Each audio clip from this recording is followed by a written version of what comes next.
Director of the East Coast Chambers. I want to run through this introduction fairly quickly and then I want to dig into what are some of the requirements for growth.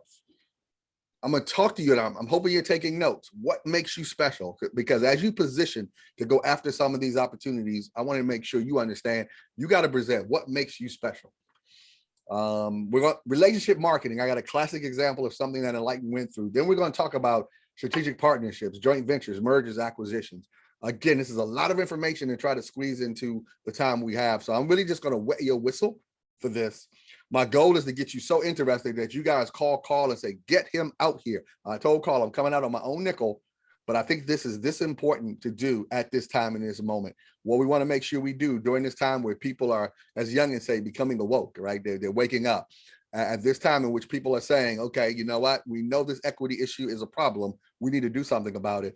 If we aren't prepared to be in the positions of being able to take advantage of it, you will see people say, look, I tried to give you an opportunity. You weren't there, right? So my goal is to make sure across the country, all of the businesses, all of the chambers that we're involved in, all of our partners are involved in, to be able to seek this moment in time and take advantage of it. I'm going to skip this. I want to get down to this particular question again, and then write your questions down, submit them. What is the challenge of growth? What is the challenge of growth? And you've heard this over and over again. Access to capital. Critical, because as you grow, do you have enough money to continue and leverage your growth? Most small businesses don't have it. Most Black businesses don't have enough money to grow. Access to opportunities. So here's the issue in this context. You have the opportunities if you can get them, but then you don't have the money to grow. So you get into this situation of, I need access to capital. I need access to opportunities. Getting too deep. What do I mean by that? Again, and this is wetting your missile. Most CEOs of small businesses, they go too deep into their business. One of the things they'll say is, what does that mean by that? That says that you are working in your business and not on your business. That's still one of my biggest issues, right? As I've grown and grown and grown, like I need to get to the point going from 200 people, I need to get to 500 people. I'm not going to do that still working in my business. I'm not going to do that still looking at day to day. So as you grow and as you evolve, you got to get out of being in your business and being on your business. Access to the right people. Now, let's say you get your money, you get access to capital, you get opportunities. You're getting outside of your business. Now you're above it. But if you don't have the right people to help you manage this thing, if you don't have the right people around you, if you don't have the right people that's going to take care of people in your organization, it cannot work. Because at the end of the day, you're going to have to trust some people that they have the talent, the abilities, and the skills to be able to take a part of your organization and say, you got finance, you got marketing, you got HR, you got product development. And they say, you got to make sure you have this. We'll put the management structure in place, but you got to make sure that you guys have this. And that one is an issue. So when you find a good person, and I just talked to my accountant about this, setting up what I mean in terms of some ownership stake in the company, some shadow stock, to be able to retain the right people within my company, because I don't want to lose them. And this last one, what do I mean by evolution versus revolution versus exit? Well, there's two ways as you guys, because you guys are going to be successful in this. I mean, you're already successful in more success. What do I mean by evolution versus revolution versus exit? So you got to get to the point in this challenge. When do I have to make sure that I'm in my business, but I got to evolve? I got to evolve. I got to make sure I don't stay where I am. I don't want to be Circuit City. I don't want to be Blockbusters, right? I don't want to be these entities that grew and they failed to evolve. But in some cases, what you may have to do is, you know what? Did COVID-19, I can't evolve. Now I gotta now revolutionize what I'm doing. I gotta be disruptive in what I'm doing. And so these are the things you struggle with. And at some time, and I tell people, it may be time to exit.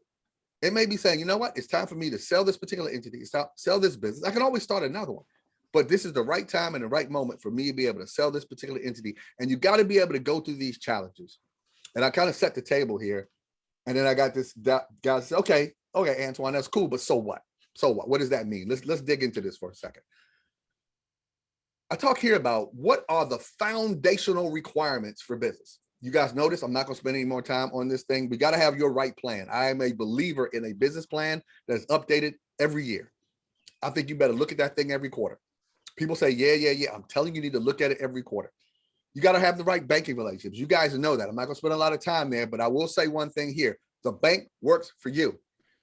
They have your money in their bank. They're leveraging it for other deals. So you got to make sure you flip that switch a little bit such that they know, wait a minute, my money's in your bank. There's some things I'm going to ask for you. There's some things that I need. And you got to make sure you stress that relationship, because there are a lot of banks out here. I tell people I am not beholden to any bank. If I don't get what I need for my company, I will move bank. And if I get what I need, I will stay with you and be loyal. But I need you guys to remember that. We know about getting a lawyer. We know about making sure you have an accountant. If you do not have a banker, a lawyer, or an accountant, you are insufficient in terms of your organization, because you got to make sure you understand the legals, the accountants, and you got to make sure you understand the money. But you got to have a mentor.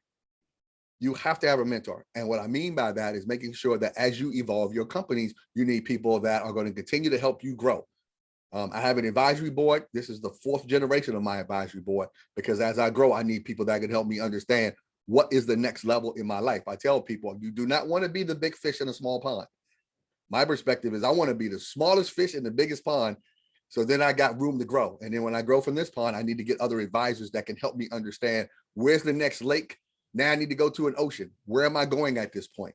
Again, this is my perspective of growth, because at the end of the day, you want to think scale. And again, it's not by yourself. You're going to see later. We're not talking about doing this thing by yourself. And I think that's going to be important. Now, what are my growth requirements? Now, we talked about foundational, and these are the things that really separate you. And I'm going to dig into these for a second. And the most important thing, I think, you can have a great product, you can have a great service, you can have a great widget, but do you have the right relationship to get this thing to the people and the market that need to get you there, such that you can get this thing where you need it to go? It is the most important thing in business. People are like, wait a minute, what about my product? Great product. But do you have somebody to get that product to where it needs to go? Do you have somebody that can help you through it? Great service, right? But do you have somebody that can help you in a relationship that can help you navigate these things, introduce you to the right bank, introduce you to the right group of people that can help you along these lines? How do you position yourself to be seen? And what do I mean by that? You got to make sure you're conscious about your marketing. You got to make sure you're conscious about the fact that they need to know about you, right? There are people that at the end of the day, I think I have one of the best companies in the world. But when I come to the West Coast, no one knows about me. So when I started coming out there, Aubrey at the time and Carl, we went on some meetings. I said, you know, hey, no one knows me here. How do I position myself such that I'm a known entity on the West Coast, right? It was through relationships that we started to think about that. I mentioned chambers and boards, and I'm going to give you an example here. Had a small company, still a small business, but at this point we had about maybe 10 people. And I did not understand the relationships. And I live in the nation's capital, Washington, D.C., very complex town. And there's all types of relationships. Our form of currency is who you know in DC. It's not money. It's not your product. It's your relationships in this city. Obviously, it's a political city. And I was CEO of a tech firm. We had some success. Got up to 20 people later, maybe 30 people. But still, people saw me as a CEO of a small business. When I became the chair of the board for the DC Chamber of Commerce, and this is before we had a Black chamber here, and I chaired this, it was a majority chamber, and I chaired that particular board. It changed the paradigm of who I was. I was no longer a CEO of a small business alone. I was a business leader in a city. I was a business leader in the nation's capital. All of a sudden, I could pick up the phone and get to meetings that people wouldn't even talk to me before. Because you're on a board, it changes the paradigm because you have influence now. I am a massive, massive, massive fan of boards and chambers, obviously, right? I've started 2 chambers. We started one in DC and we started one in Ferguson, St. Louis. And, you know, personally, I was involved in those things. Vice chair of the U.S. Black Chamber. I am a big fan because it changes the paradigm on who you are. And then make sure we talk about listening for the right time. What do I mean by that? You got to educate your ears and your eyes to be able to leverage the moment that says, you know what? This is my moment. I just saw this particular issue in the paper. I saw this issue on Facebook. I saw this issue on the news. I have the solution to this issue. You need to call somebody and immediately say, I understand you got this problem. I have a solution right now. Most of the time, you're going to use some relationship that you have But you got to listen and not wait when there's something like, wait a minute, there's a problem that I can solve. But I also need some partners. We're going to get to that in a second. But educate your ears and your eyes to be able to say, wait a minute, I have a solution to the problem. I have the people that can bring me to solve this problem. And I need to get to this person that you'll see later on, that if I solve that problem, that person is going to be a hero. I say this all the time. Be a king maker, not a king. You've heard that before. I want to make sure that person who has this problem knows that I am the person that can solve their problem. You know why? Because later on, when they have their next problem, they're going to call me. They're going to call you. And I think this thing is critical that we make sure we do those things. We talked about advisors. I'm not going to spend a lot of time there, but make sure you have them. Get an advisory board, get personal advisory boards. Now, going again to what are those things? We're going to get the partnership, but I'm talking about you and your business first. What makes you special? I'm now an Amazon partner now. We just became one. And they said, Antoine, what is your superpowers? And I said, let me borrow from them guys. What makes you special? Why should we partner with you? We're Amazon. We're AWS. Why am I going to partner with you? Right? So I had to make sure we did proper positioning so they understood, wait a minute, understand. I know you understand what you need. Let me tell you why you need me. Right? I'm not going to walk into a room saying, please give me an opportunity. No, I'm going to position in such that you're like, wait a minute, I think I need you. Right? So what makes you special? We talked about, and I talked about intelligence. It's called G2 in the government side. When I read, let's go to Congress. I'm in Washington, D.C., so I got to mention, the political side. When I read, when I know they're going for a congressional hearing, and I know one of the particular government agencies is having a problem, I'm listening for testimony. And I'm listening to see, wait a minute, that person just said they have a major problem when it comes to the Army, the Navy, this particular issue. And I think I can solve that problem with my set of partners. They then went on record that there's a problem that they need to solve. I'm basically going to do what I can do to be able to put together a white paper, a unsolicited proposal. I'm going to get somebody that knows that person to get me in that room so I can present that says, you know what, I got a solution here right now for this particular issue. And you just went on record that you have to solve this problem. Right. And so we have to understand, where do you go to solve these problems? At the end of the day, you got to make sure, where am I going to make sure, what do I hear about this? Heard about on the newspaper. I know you got this particular issue or concern. I heard about this problem on the news. I heard about this problem from this person who knows, and they can pick up the phone and they'll say, hey, Alex, I understand you got this issue. I got this company and they have this unique solution, people, processes, widgets that can solve this problem. We need to talk to these people today. I guarantee you'll get a meeting. Ensure that your service, products, and people are elite. Ensure that your service, products, people are elite. One of the things that people are going to say is, okay, I'll give you a shot. And you got your shot now. You got your money, you got your opportunity, you got your people. But all of a sudden, you relax when it's time to work. You can't do that. Over and over and over again, we have to achieve. Every time we have to achieve. You can never stop achieving. You can never stop relaxing. You got to make sure you are elite.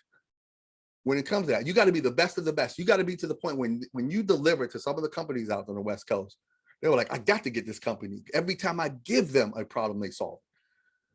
And I said this one thing, you got to ensure that someone else knows other than you about your superpowers. It's great that you have your superpowers. And, getting into social media and letting people know about your opportunities, letting people know about your successes. We just became another tier of Amazon partner now. I'm putting that out there as a press release on Monday. Why? Other people need to know this. Other people need to know that I'm working now with this new US bank now. And all of a sudden I got a contract. I'm going to go to US bank. Hey, can we put out a press release that I'm doing this particular project? Can you take a look at this? I want to put this out. People need to know about it. And then you need to know, who is your godparent?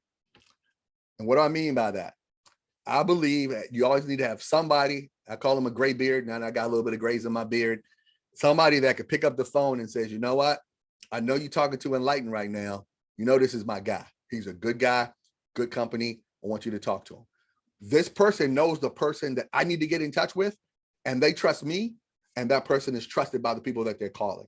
You got to have a godparent, godmother, a godfather that can pick up the phone and vouch for you. And here's my bottom line. I want you in a position where you'll be able to vouch for somebody else. One of the things we have the U.S. Black Chamber of Commerce is that we're asking all of our larger businesses that are getting contracts now to make sure they have to subcontract work to other businesses within the U.S. Black Chamber, some of the chambers that you guys are in. And we're saying at the end of the day, if we position you to get a large contract, I want you to position someone else to get a contract, because we have to make sure we're thinking about everyone lifting everyone else up. And I think that's critical about what we want to make sure we're doing.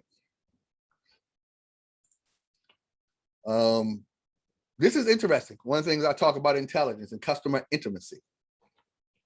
Again, I'm focused right now on you. And now once you do this, we're going to get to the partner things. What do you know about your customer? What do you know about what the San Jose government's doing? What do you know about US banks doing? What do you know about the organizations? What do you know about what they're doing today? What are they buying? You can do research about it. What did they buy last year? What is their budget for next year? What do they need? Because if I'm having a conversation, when I get my shot, I want to make sure I have everything on this list. What issue are they solving? What opportunity are they trying to leverage? Is there funding available that they're trying to access that I can make sure I leverage and have that opportunity right now? Are there political problems that can be solved in the local government or a local issue that your product, your service, your solution can solve? Can you make somebody a hero? That's one of my biggest things. I want to make the person who I work for a hero.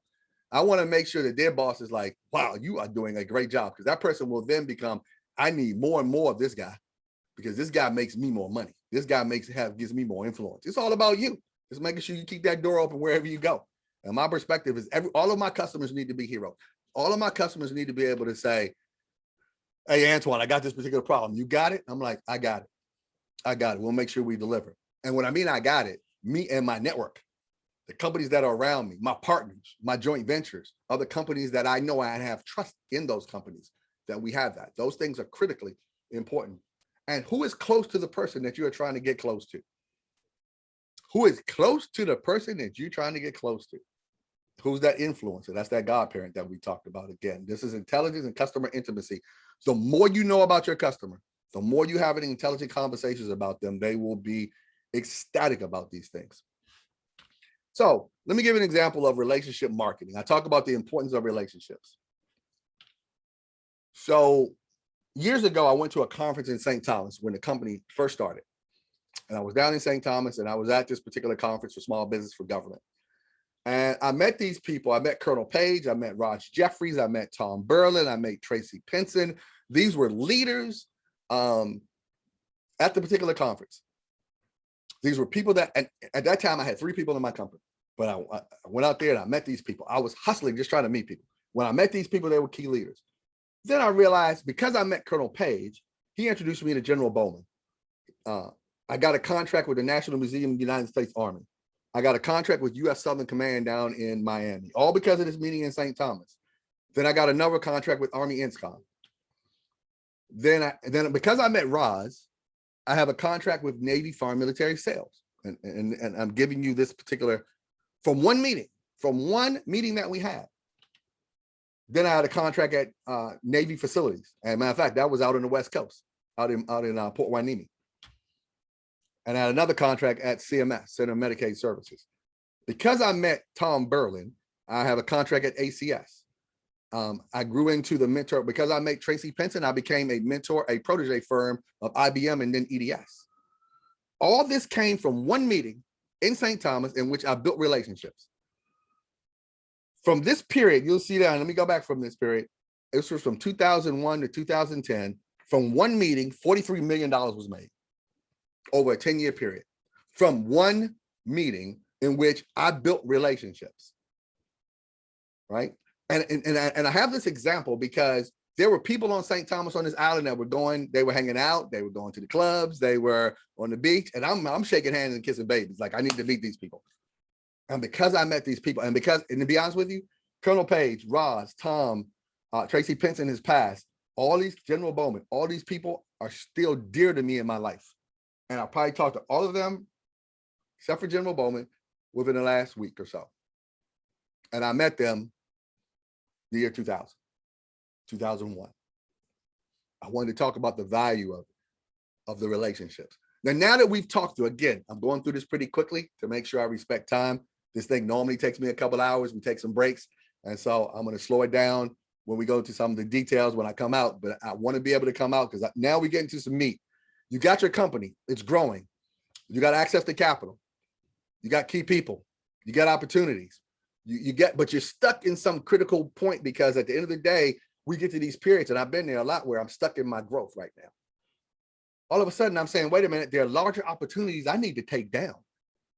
There's some bigger opportunities I need to have. So maybe I need to form a joint venture, or maybe I need to merge with another entity. And I really want to talk about this, and I will do it in justice if I'm saying you'll be able to get everything I'm trying to do in the next 15 minutes before I stop. But I want to get you just a taste of what we're trying to do here, because this is critical thinking. The larger companies do this all the time. Literally, we're working with one large IT firm, one of the Fortune 200 companies. They buy a company on a monthly basis because they're always trying to buy their way into a new segment. They all have different joint ventures. So we're going to talk about joint ventures right now. What is a JV? And this is really important because minority businesses don't do this that often. A definition of a joint venture: two or more companies coming together for a business opportunity. It is a legal entity. It has a separate legal identity. It has a separate tax ID. But here's the beauty of a joint venture. When I have a JV and I form this new co, right? We call it a new co. That joint venture has all of my qualifications and all of my partner's qualifications. That joint venture has this new entity, and all of a sudden that joint venture is almost this super company that's inherited all of our powers, if you will. There's two types of joint ventures.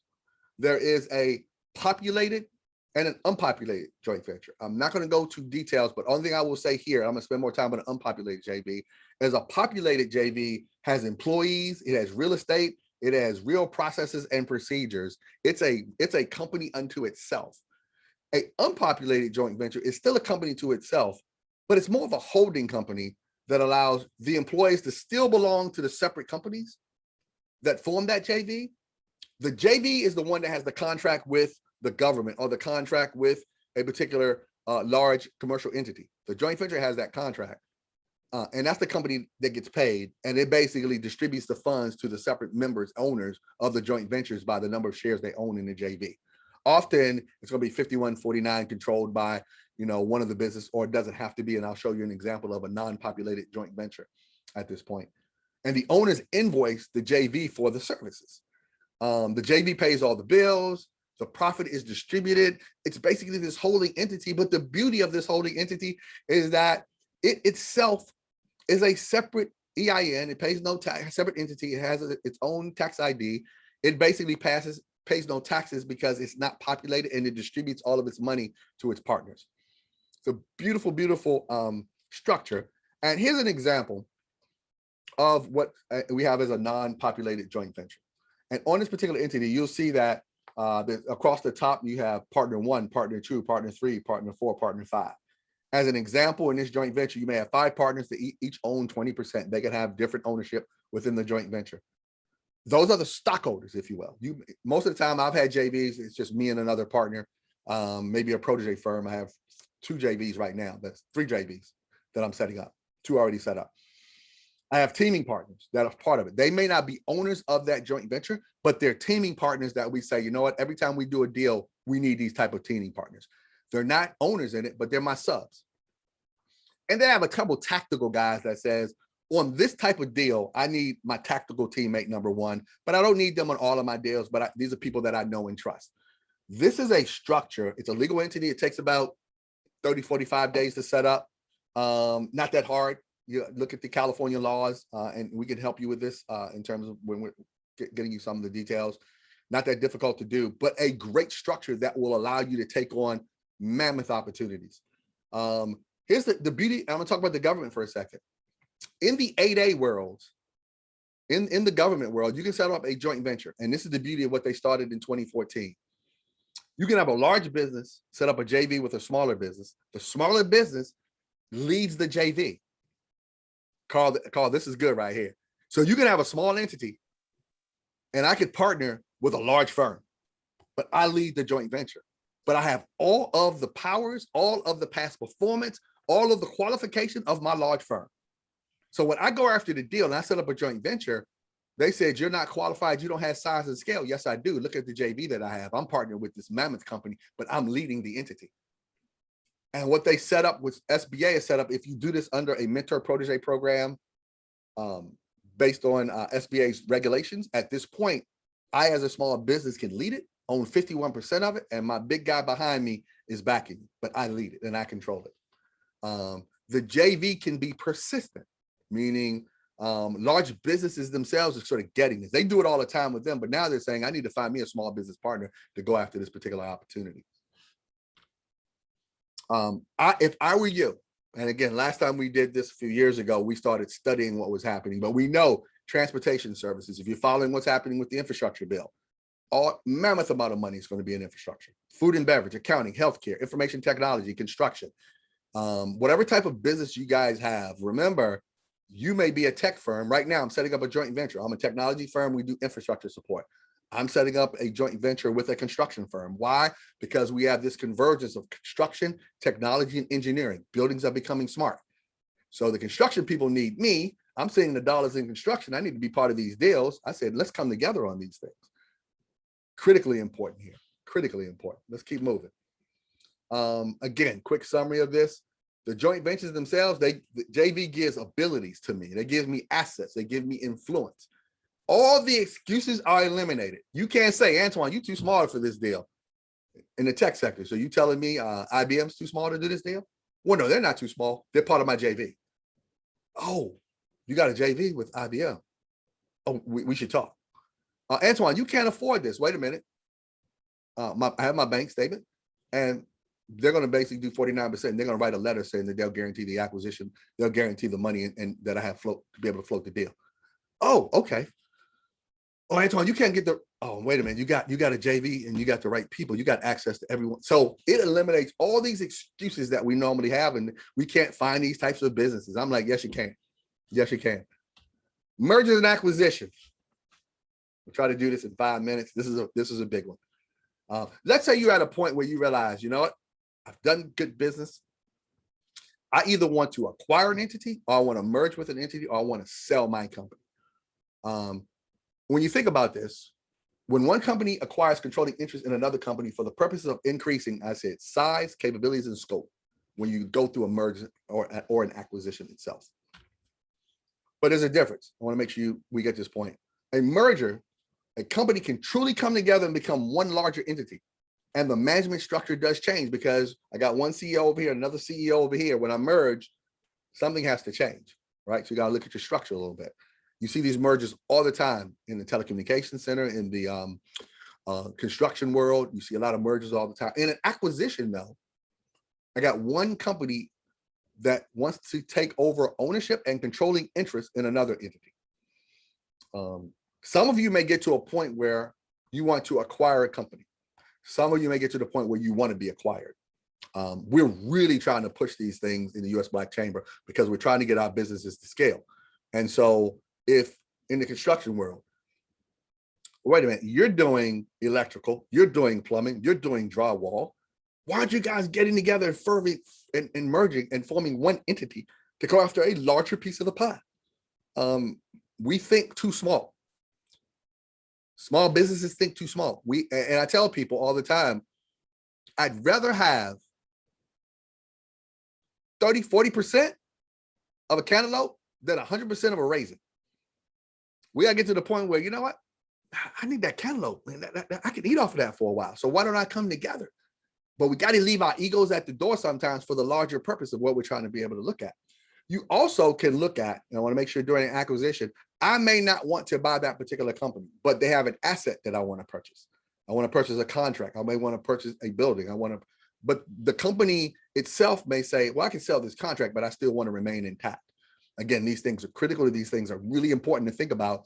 It is, in my opinion, what stops small businesses from getting the scale, because we don't think joint venture and we don't think larger, and we got to start thinking about, hey, I need to think about an acquisition. Can I even buy a smaller company, maybe 2 people, because it adds to what I'm trying to do. Now, I want to make sure you think about this. And again, I'm not gonna, there's a lot of detail and I got a few more slides to get through. So I want to be very careful of time and respectful of time. And I want to leave some time for questions and answers. Let's say you're being bought. When you're being bought, you got to realize they're buying all of you. And this is where some people are like, oh my God, I'm losing my baby. They're buying your company, lock, stock, and barrel.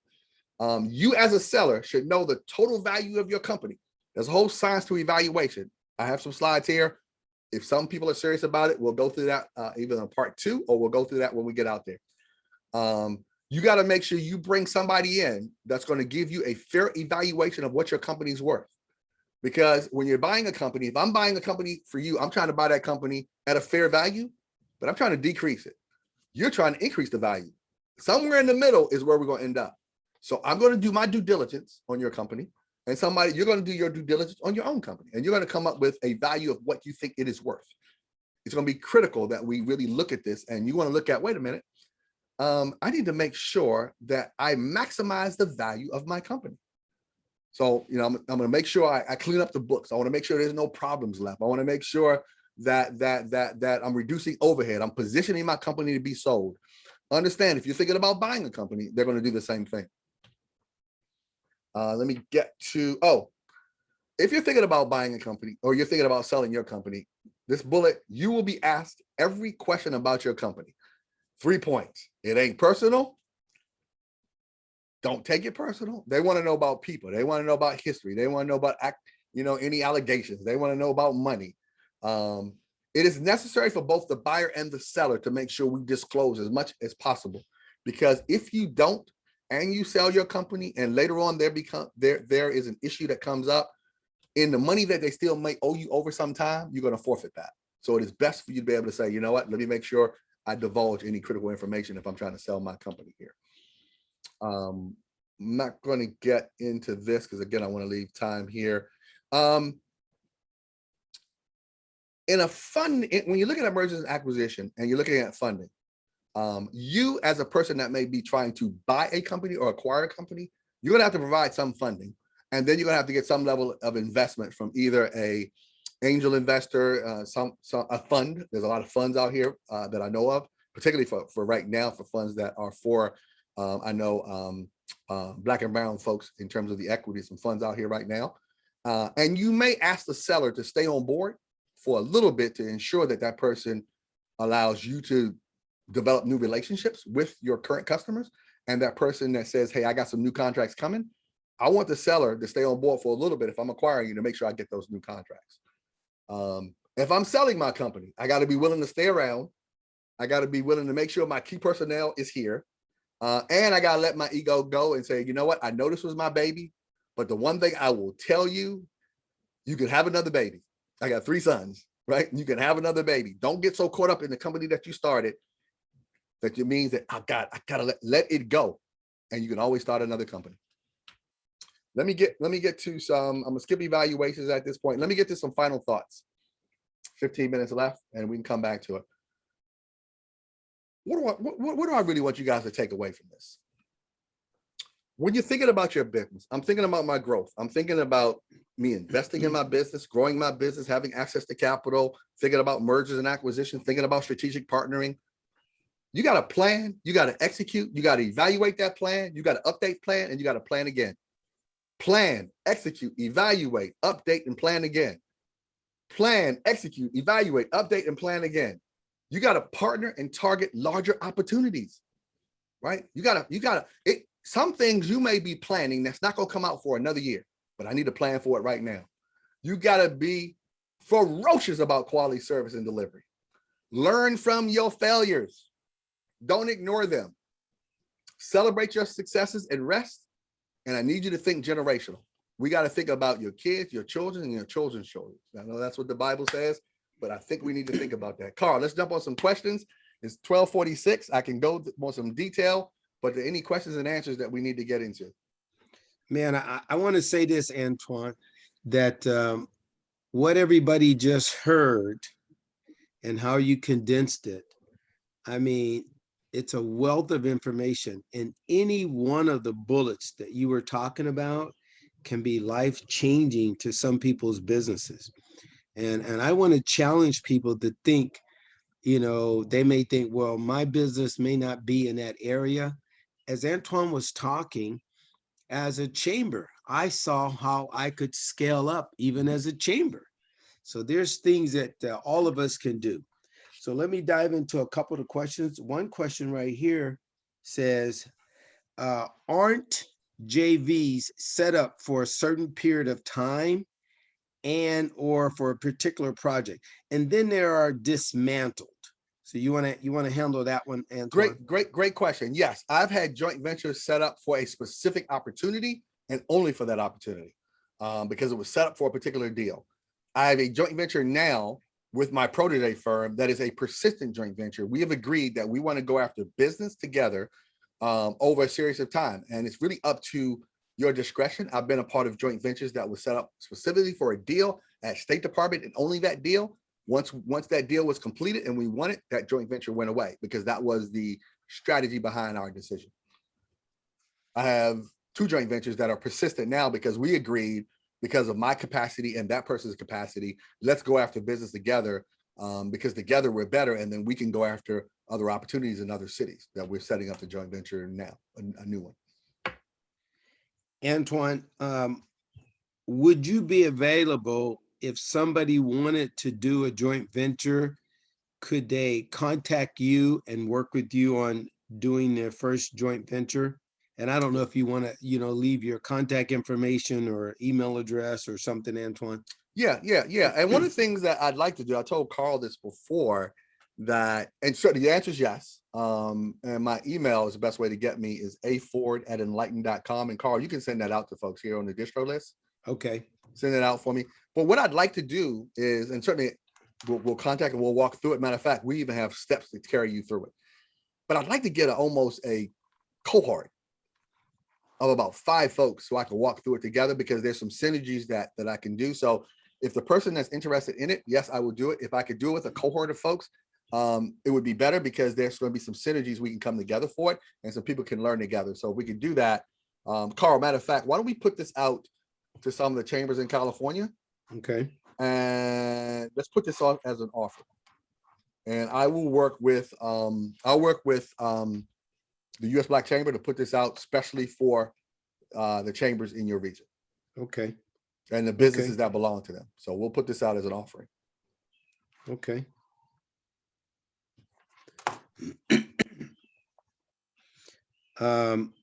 Somebody said, is the recording only going to be available for the members? Well, now that's my business. No. The reason we would do that is, I produce this with everybody's help for free. So everybody can get it. But at the end of the day, that's how our chambers survive. We're like you, we all have a business model, and part of our membership is that we have to do things in such a way where there's a value with you being a member. And so if you think that things like this, where you can come and hear this wonderful teaching and then be able to get the recording and the questions and the slides and see that, and that's value to you, then that's something why you would want to become a chamber member. So I encourage that. So yes, it will be only for chamber members or boss members. Good. Hey, Carl, I'm seeing some good comments here in terms of people want to be part of this cohort. I'm going to call Ron Busby right after this too. Okay. Kind of go through this. Let me say one thing here. Then we got a couple minutes here. And I said something, learn from your failures. And so let me tell you guys a couple things that I want you to share with, if you're chamber leaders, share with your chamber leaders, and share with your own business, if you're business folks here now. I'm going to tell you I'll throw through a couple failures that I've had. One that I think was not proper financial controls of the organization. It is critical that you have financial controls in place. I'll give you 2 examples. I had one person steal $137,000 from the company about 8 years ago. She embezzled the money. Since we found out, she's embezzled this money from many companies. We didn't have proper separation of duties. She was a forger. She had the equipment at home to be able to forge checks. But if we had the proper financial separation of duties in place, she couldn't have gotten away with it. Again, a failure on our part to make sure, hey, wait a minute, we didn't have separation of duties.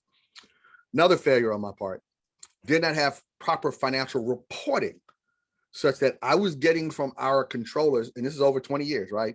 I needed to understand that, wait a minute, you're not as profitable as you thought. Matter of fact, you're losing money right now because I wasn't getting the proper reporting from my financial organization. What is that like? That's like driving a car and you have no dashboard. That means you don't know how much gas you got, how fast you're going. Do you have an oil problem? Do you have a water problem? I was driving without a dashboard. Again, most of the time we're so caught up into got to get business, got to get the opportunities.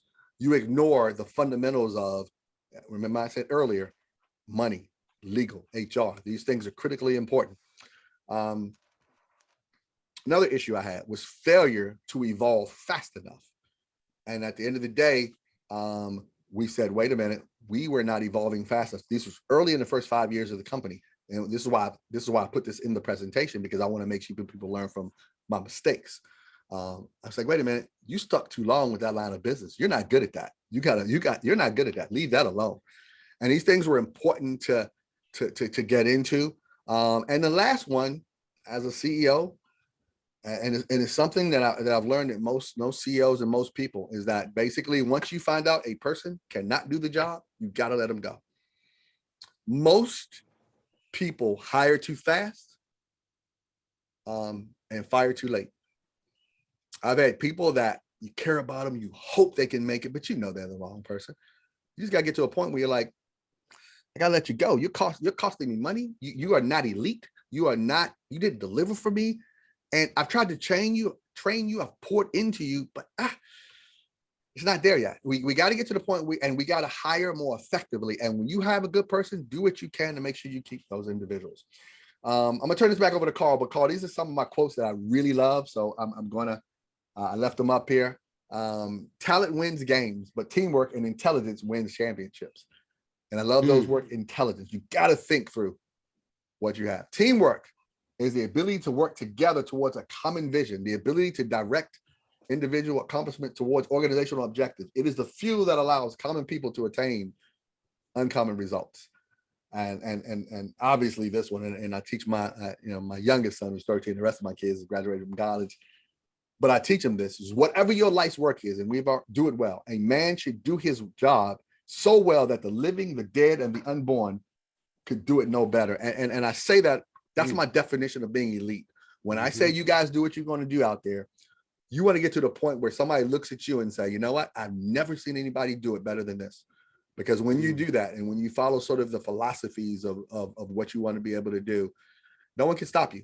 No one can stop you. Just expand your mind and leave this conversation and say, I've never thought about buying a company, but maybe I should. I never thought about selling my company, but maybe I should. I never thought about getting a joint venture, but maybe I should. If we've just planted one seed and that seed gets in a fertile ground, as the Bible says, it'll grow. And I hope we have some fertile ground. Appreciate it. Carl, I'm gonna turn it back over to you. Man, Antoine, that was powerful and fantastic. I got a couple other questions that came up. One of them's from a good friend of mine, and he said, what are the two steps one can take to connect with government sustainability technology? And if he has to expound upon that, I'll open up his mic. Did I say that right, John?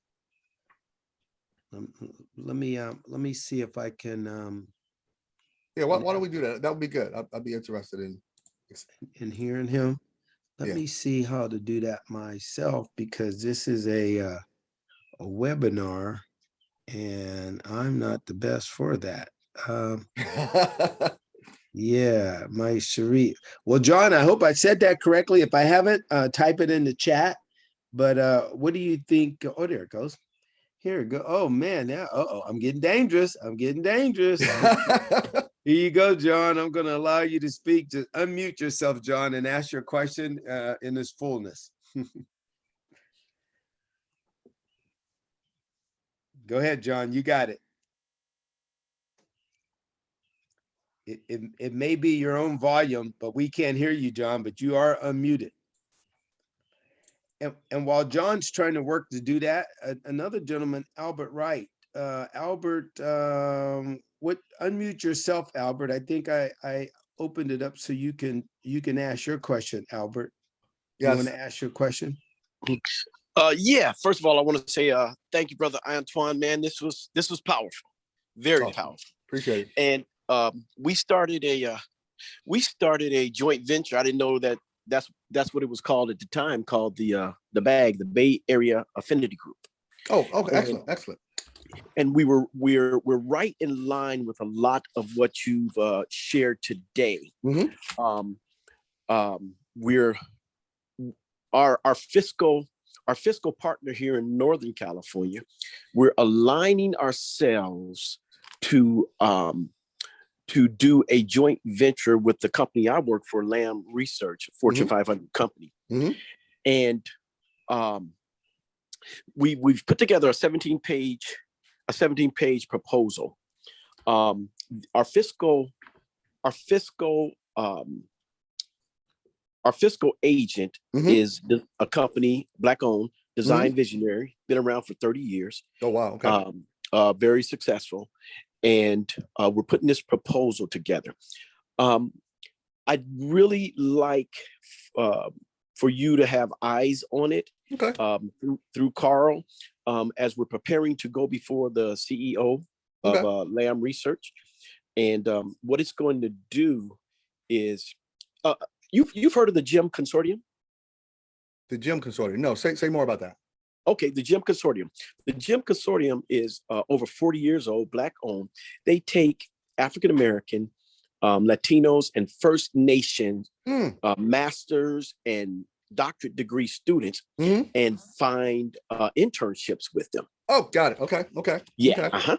And so I had the opportunity to meet the CEO and the executive director of the GEM Consortium at an event at Lamb, where Lamb brought in 12 GEM fellows. And I met with them, took them up to the Capitol Club here in San Jose, had dinner with them. And so now our CEO, Lamb CEO, Tim Archer, has become the chairman of the board of the GEM Consortium. And so we're in conversation, design visionaries, myself and Lamb Research, we're in conversations about putting together this joint venture. I mean, we're doing it, and now all of a sudden you've given us the terminology. Okay. Yeah. Yep. Two things. One, get it to Carl. Two, I'll sign an NDA. I want to make sure we respect. Wonderful. Make sure that I respect the boundaries of what's happening. And so if you guys have an NDA, get that through Carl to send to me, and then get my information, and we can do that. Wonderful. Thank you, sir. No, that's great. That's great. Carl, you the man.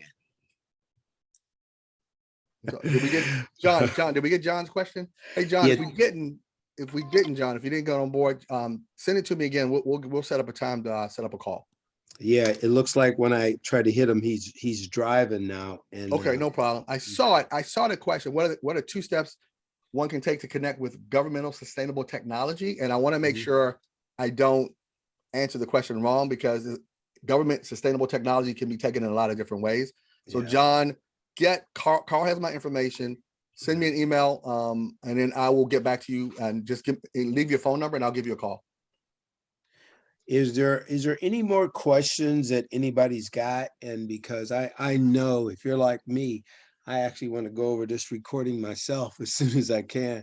But is there any more questions? Because man, I want to thank Antoine for all he's done and said. And as you can see, when someone knows this and has this, I mean, it flows from them.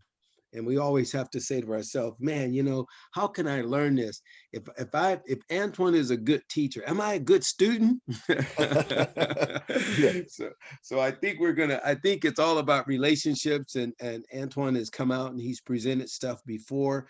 He's obviously on his own dime, he's actually saying, hey, I'll come out there to work with you guys just to make sure that we get some successes. And I know that's his heart. So I want those who are hearing this, who know other people who may not have been on today, to share with them what Antoine can do. So when we do put this cohort together and he comes out, it's a wonderful room. And at the end of the day, these dollars that are laid up in all these projects, you've heard about me promoting things with VTA, $6 billion, BART, VTA, Apple, light rail, all these things are there that people want to get dollars to minorities and small businesses. We need to get armed using some of the skills and the techniques and strategies that Antoine's talking about. So I just want to say, guys, we're doing what we could do to help make you successful. You need to do what you could do to follow through, connect with Antoine, and make sure you get to learn this and you get to use it. That's the thing. Learning is one thing, but use it, man. And like Antoine said, he said, learn from your failures. Don't be afraid to fail. Yeah. Antoine, Carl, is there any closing things you want to say before we go? Yeah. I One last want to thing. say, I want to say something before Brother Antoine. Yes, sir. Okay. Yeah. Carl, I don't want Antoine to come out here on his own dime. Antoine is a fertile field. We need to sow. We need to foot the bill for Antoine coming out here. And so, yeah, we just have to figure that out. Thank you, buddy. We like that. Yeah. See, that's what you see. That's why I love Albert. Thank you, Albert. I appreciate it. I appreciate that too, man. And I one of the book I read is like you should always allow people the gift of giving. A lot of times, like, no, but the book I said, if somebody wants to do something, it's a gift that people want to do. So I've learned to say yes to those. I really appreciate that. One thing I committed to Carl also was that if we're serious about this, I will also make sure I bring large Black-owned businesses with me that are prepared. These are people that I trust. They're part of the U.S. Black Chamber's President Circle. They have a commitment to being able to do subcontracting too. So once we go through this step, I want to make sure we have businesses that can also help lead. These are businesses that are, far outstrip my success and things that they're doing and people I learned from. So my commitment is serious and it's really due to people like Carl who've sort of taken on the mantle and said, you know what, I'm willing to, do what I can. I could go out and step out myself, make all the money and not share this. But Carl says, you know what, I'm going to make sure that I'm committing to businesses to be able to share and grow so that we can change the perspective of who we will be in our children's and our children's children. And I'm committed to that. Also in the spirit of sort of Aubrey Stone, Aubrey, who's gone, but he was the one who sort of gave me the opportunity to join the U.S. Black Chamber, to take a chance on somebody who had not led a Black chamber, but had led a chamber in DC and flew me out every year to help do this. So, that's why I have such a heart for the West Coast, because Aubrey was just someone who I learned from and I miss, but I really appreciate him. Man, Antoine, thank you, brother. Thank you, man. Hey, I love all you guys, and I look forward to any comments. Most people know how they can reach me. Again, Prez, P-R-E-S, Prez at blackchamber.com. But most everybody here, they know how to reach me, and I'll make things available, and I'll keep you up to date when Antoine's going to come out. I appreciate everybody taking the time out this Saturday. I thought it was a very impactful, wonderful hour that a lot was put in that. And there's a lot of unpacking. So please get the recording and look at the PowerPoint and do some work. Answer those questions, things that he was asking, and I think it's going to mean success for your future. Thank you, Antoine. Thank you, God man. bless you, buddy. God Look bless. forward to work with everybody. Bye bye. Bye bye.